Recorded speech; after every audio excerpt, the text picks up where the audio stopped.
Shalom Bapak Ibu Saudara yang dikasihi Tuhan, selamat berjumpa di channel Alkitab Menjawab, dan pada kesempatan kali ini saya akan menjawab pertanyaan, bolehkah berhutang di pinjol? Tidak sedikit orang yang saat ini terlilit dengan hutang pinjol dan berbagai hutang lainnya, dan ada kasus-kasus di mana orang bunuh diri karena terlilit hutang pinjol. Nah, kita perlu tahu saudara apa yang menjadi pernyataan firman Tuhan buat kita secara khusus dalam hal ini. Alkitab dengan jelas mengatakan agar kita tidak berhutang.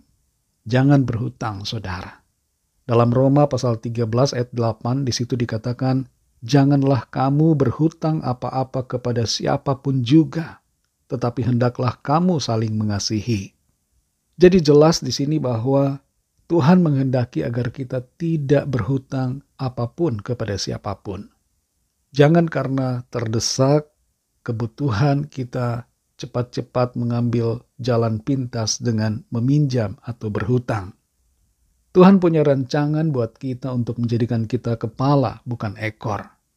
Dalam Ulangan pasal 28 ayat 12 di situ tertulis firman Tuhan, Tuhan akan membuka bagimu perbendaharaannya yang melimpah, yakni langit, untuk memberi hujan bagi tanahmu pada masanya dan memberkati segala pekerjaanmu, sehingga engkau memberi pinjaman kepada banyak bangsa, tetapi engkau sendiri tidak meminta pinjaman.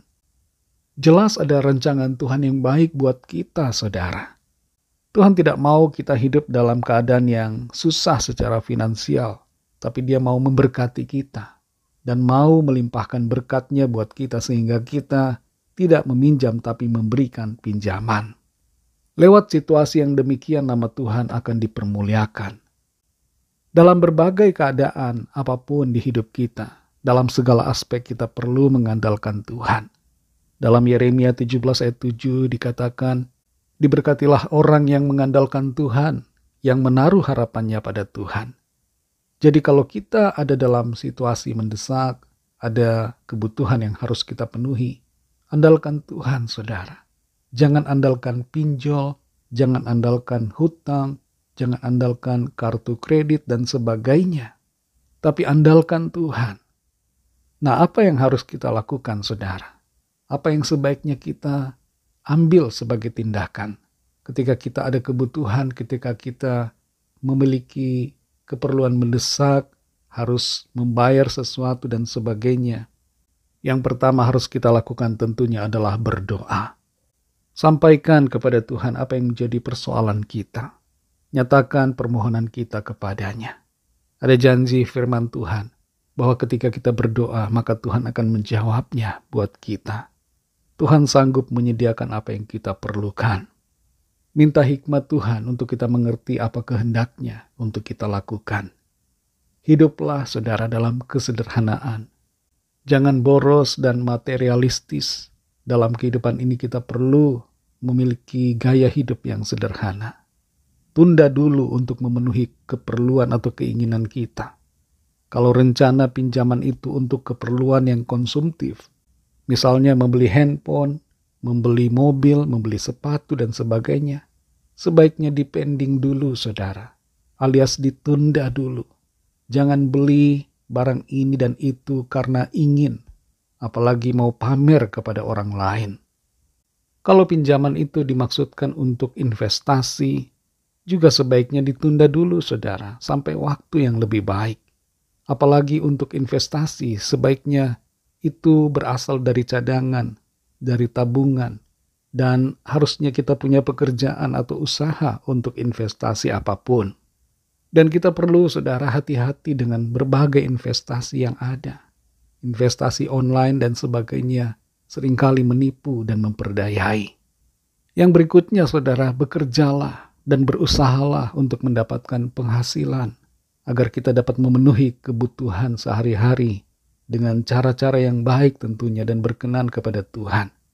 Jangan bekerja dengan prinsip menghalalkan segala cara. Kita perlu senantiasa melakukan pekerjaan dengan prinsip kebenaran. Kalau sudah ada pekerjaan, namun penghasilan kita mungkin belum cukup, carilah pekerjaan sampingan yang baik dan halal. Sekarang ini ada banyak pekerjaan yang bisa dilakukan secara online. Lihatlah berbagai peluang yang ada. Jangan tergoda untuk meminjam dimanapun, baik itu pinjol, kartu kredit, ataupun hutang lainnya. Kalau kita terbiasa untuk meminjam, maka selamanya kita akan terus meminjam. Dan karena itu menjadi gaya hidup, maka kita tidak akan bisa keluar dari jerat hutang untuk selamanya. Kalau kita mau hidup bebas hutang, bebas pinjaman, maka kita harus berhenti meminjam, berhenti berhutang mulai sekarang ini. Jadilah orang yang mandiri dan percaya melangkah dalam iman. Percaya Tuhan pasti menyediakan semua yang kita perlukan. Nah, kalau saudara mempunyai kebutuhan yang mendesak, saudara bisa menjual barang yang tidak terpakai. Kalau ada barang-barang di rumah saudara, barang bekas atau apapun, saudara bisa menjual untuk memenuhi kebutuhan saudara. Tapi ini sifatnya sementara, saudara. Tetap bekerja dan berusaha untuk mendapatkan penghasilan yang baik dan hidup sederhana. Selain itu, saudara gunakan resource atau sumber-sumber yang ada di sekeliling kita. Misalnya kalau ada pengeluaran yang terlalu besar untuk sekolah anak, maka kita bisa pilih sekolah lain yang lebih murah atau sekolah negeri yang tidak perlu bayar, supaya kita tidak menghadapi masalah keuangan yang sama dari tahun ke tahun. Jangan gengsi menyekolahkan anak di sekolah yang lebih murah misalnya. Jangan takut dengan masa depan anak kita. Percaya Tuhan memegang masa depan anak-anak kita. Dan juga Tuhan memegang masa depan kita. Kalau memang pada akhirnya harus meminjam, maka pinjamlah pada keluarga atau sahabat saudara yang terdekat. Tapi ingat saudara, kalau sudah meminjam, jangan lupa untuk mengembalikan apa yang dipinjam. Supaya nama saudara tidak rusak, saudara tetap dapat dipercaya dan hubungan kekeluargaan maupun persahabatan tetap baik.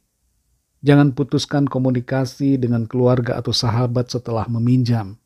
Berusahalah untuk mengembalikan dan tunjukkan niat baik atau itikat baik saudara dengan mengembalikan apa yang telah saudara pinjam. Demikian saudara yang dikasihi Tuhan, jawaban untuk pertanyaan, bolehkah meminjam di pinjol? Jadi kita sudah mengerti prinsip kebenaran firman Tuhan. Tuhan mau agar kita hidup bebas hutang. Dan Tuhan mau memberkati kita. Sehingga kita yang memberi pinjaman, bukan kita yang meminjam. Tuhan Yesus memberkati saudara semua. Sampai jumpa dalam Alkitab Menjawab selanjutnya. Haleluya.